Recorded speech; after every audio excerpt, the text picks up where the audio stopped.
Hello, my name is Dennis Medeiros, Dean of the School of Graduate Studies at the University of Missouri, Kansas City. Welcome to Module 2 of Plagiarism. In Module 1, we discussed what plagiarism is. In Module 2, we will test your knowledge of plagiarism. Can you identify plagiarism? In the next few slides, you will be given 8 case studies. First, read a passage from a selected text. Then read what the student has written after they have read the passage from the text. Next, hit pause on the channel until you have had a chance to read both the text and what the student wrote. Decide if it is plagiarism or not. Hit play to go to the next slide to see if what was written is plagiarism or not and find out why. So let's start with exercise 1. Is it plagiarism? This is taken from Michael Ventura's quote, "The tools of an animal," unquote. This is the passage from the text. This is from the student's essay of what they wrote upon reading the text. Please hit pause and then decide for yourself if it is plagiarism or not. Now let's hit play to find out what your answer was. The answer to this one is yes, it is plagiarism. If you note the commonality between the two phrases highlighted in yellow, this is clearly an indication of plagiarism in the passage because the student borrowed Ventura's exact words without using quotation marks. Let's go on to the next exercise, exercise 2. This is from William Zinzer's On Writing Well. Here's what is written in the text, and here's what the student wrote on their essay. Please hit pause and decide for yourself whether there is plagiarism here or not. Now hit play to go to the next slide to see if it is plagiarism. The answer in this case is yes. This is plagiarism because the student's second sentence paraphrases Zinzer without documentation. The student's paraphrase also borrows too closely from the original. You'll note highlighted with gimmicks and use the English language to achieve great strength and a minimal amount of clutter. Let's go on to the next slide. Exercise 3. This is from James L. Kennedy and Company, writing in the liberal arts tradition. This is the passage, and this is what the student wrote. Please hit pause and decide for yourself whether there's plagiarism in this student's essay or not. Hit play, and we'll go to the next slide to find out if it is plagiarism. The answer here is no. There is no plagiarism in this passage.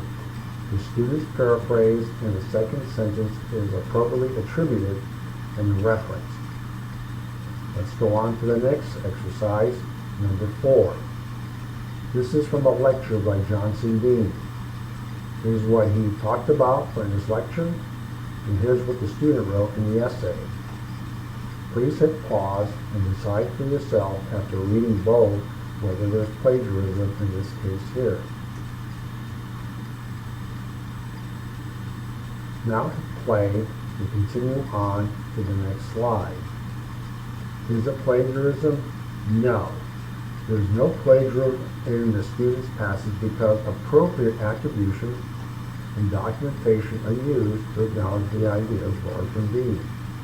By the way, this is written in the American Psychological Association documentation, where a page number is not required for summaries or parentheses, but the date is. You'll notice in the text, after Johnson Dean's name, the year 1989 appears, which is appropriate and sufficient citation. Let's go on to exercise 5 from Edward Abbey's quote, "Come on in," unquote. Here is the text from Abbey's work, and here is what the student wrote. Please hit pause before continuing to go on to the next slide. Continuing on to the next slide, we find out in this case, yes, there is plagiarism. There is plagiarism because the student's second sentence borrows from the source but does not acknowledge the borrowing without documentation or attribution. You can notice this in the yellow highlighted area. The student's paraphrase in this sentence is also too close to the original. She should use her own sentence structure. Let's go on to the next exercise. Exercise 6. This is from Peter G. Rowland's, quote, Climatic Factors and the Distribution of Woodland Vegetation in the Southwest.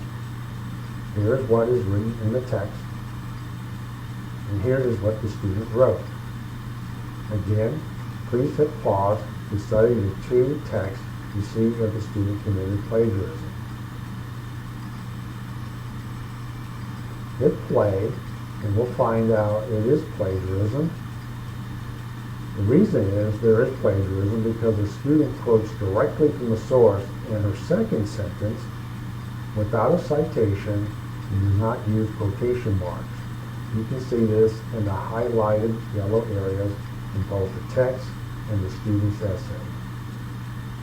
Let's go on to the next case study, number 7. This is from Stephen D. Emsley and Company, quote, a desert culture shrine in Grand Canyon, Arizona, in the role of split-twig figurines, unquote. This is what is derived from the text. This is what the student wrote. Again, hit pause, read both texts, and decide whether or not the student has committed plagiarism. Hit play, and you'll find that in this case, there is no plagiarism in this passage because the student uses attribution and documentation to acknowledge appropriately the information borrowed from the source. Now let's go on to our last case study. Case study number 8 by Ann Zwinger's Forward to the Grand Canyon Intimate View. Here is the text that was written by this author. And here is what the student wrote. Please hit pause, read both texts, and decide whether or not plagiarism has been committed. Hitting play, you go on to the answer. Is it plagiarism? The answer here is no. There's no plagiarism in this passage. Final piece of advice. When citing the work of others or trying to avoid plagiarism, there's two pieces of advice you should always keep in mind. When in doubt, cite a source. And always use your own words. Never paraphrase or copy the words of others without quotation. Thank you, and happy writing.